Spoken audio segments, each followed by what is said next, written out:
Daryl here. Thank you for tuning in again. And we are continuing with Rebbe Nachman's outpouring of the soul. I just got done with one of the hardest Hitbodeduts I've probably ever experienced. And I'm feeling heavy. Well, I was feeling heavy. The past couple days have been extremely tough. Extremely tough.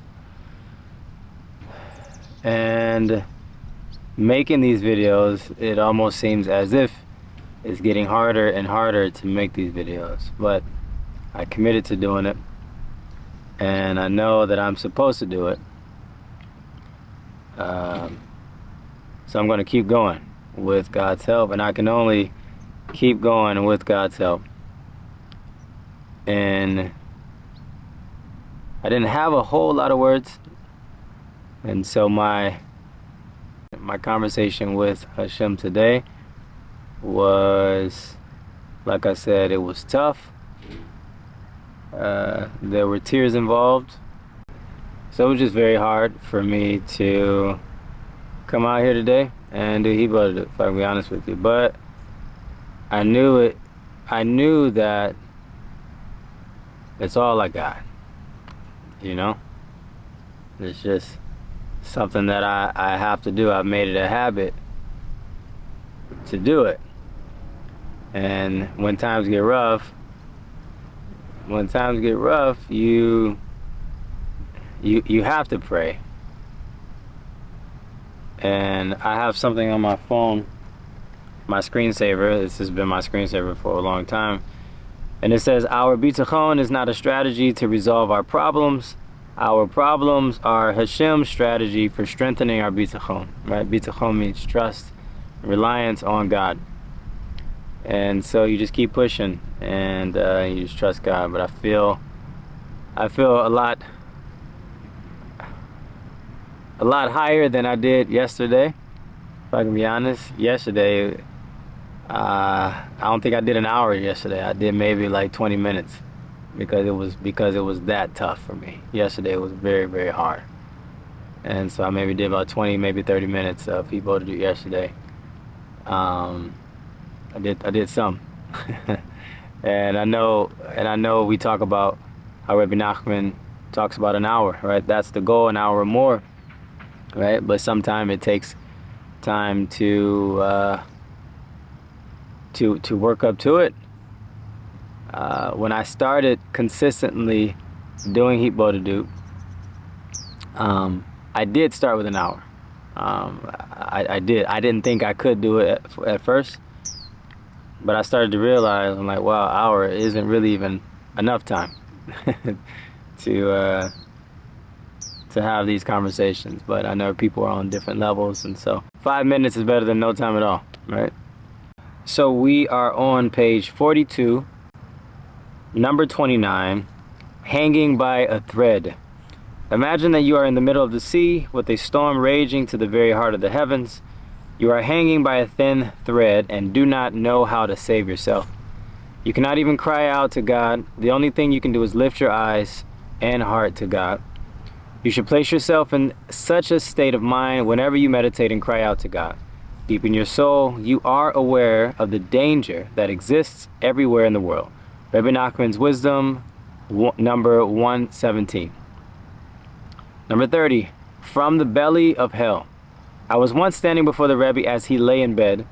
He said, the main lesson is from the belly of hell. I cried out. Jonah 2 and 3, and Rebbe Nachman's Wisdom, lesson 302.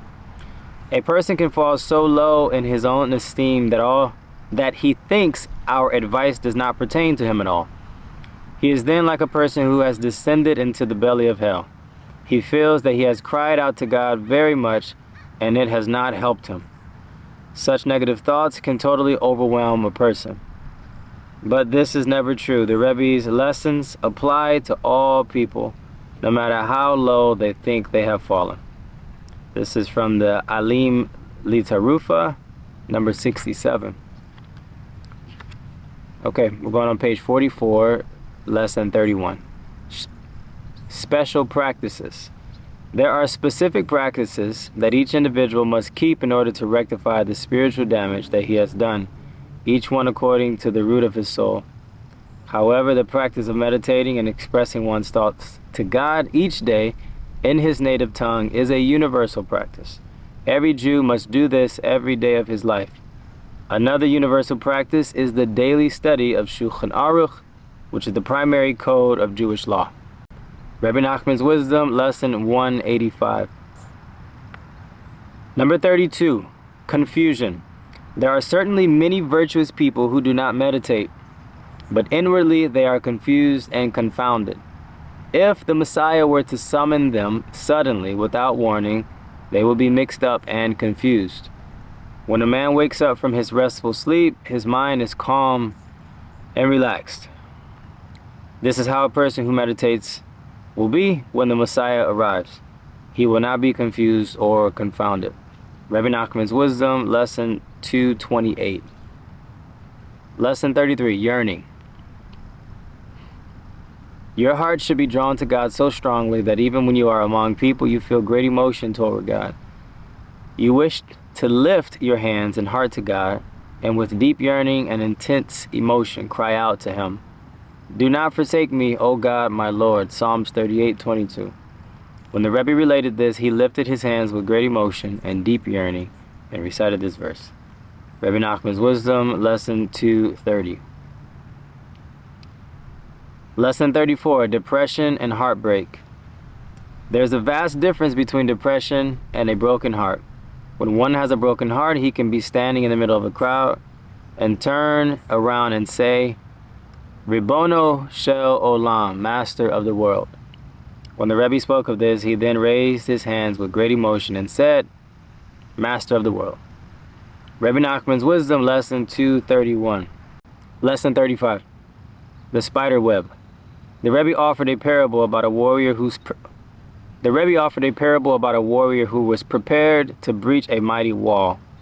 When he came to the gate, he found it blocked by a spider web. It would be the height of foolishness to retreat in defeat because of the spider web blocking his path. The parallel is obvious. The main thing is speech. Use it and you will win every spiritual battle. You can meditate in thought, but the most important thing is to express your thoughts in speech.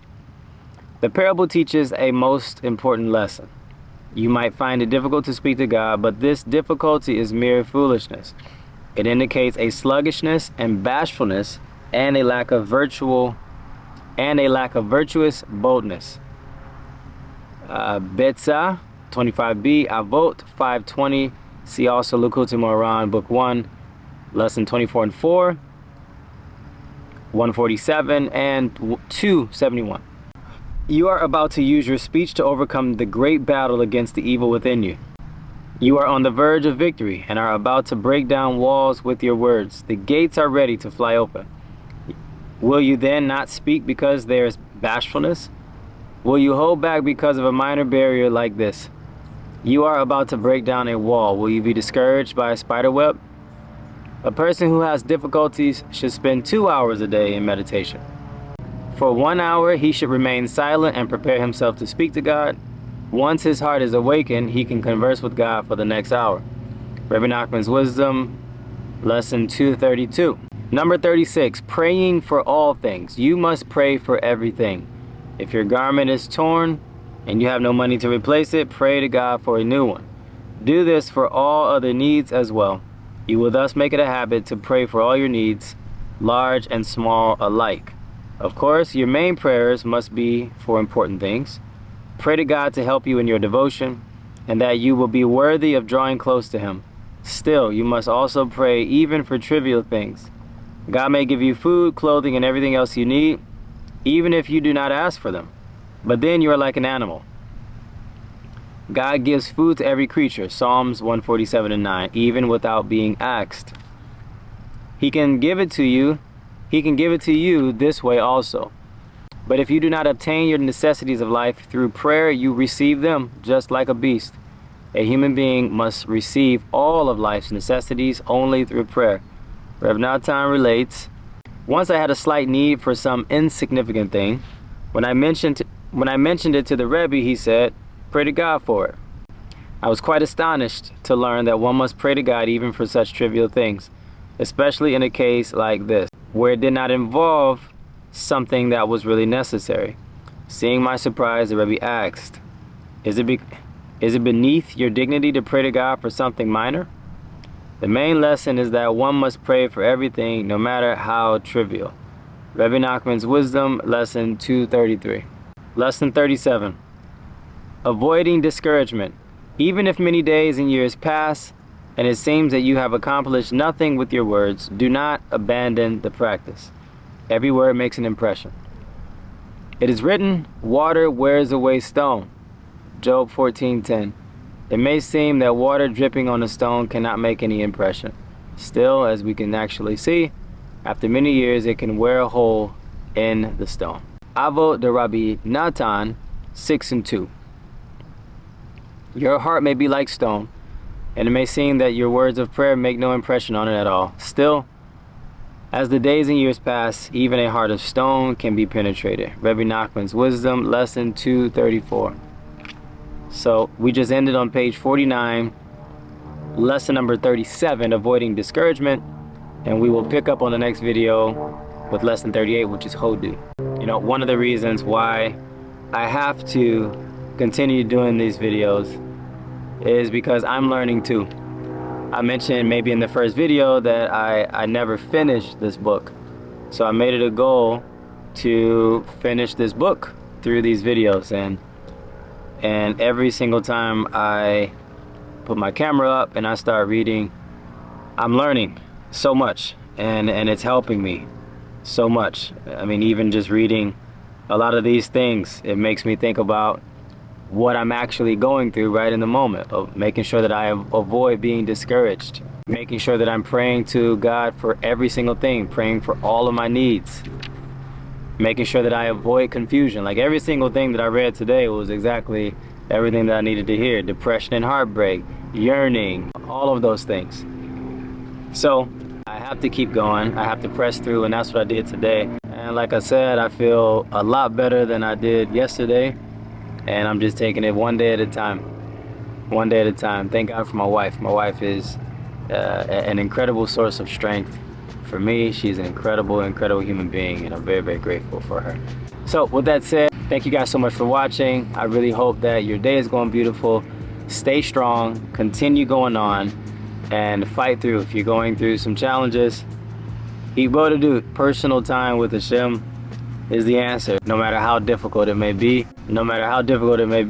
time with Hashem is our only answer. Have a good one, guys. See you on the next video.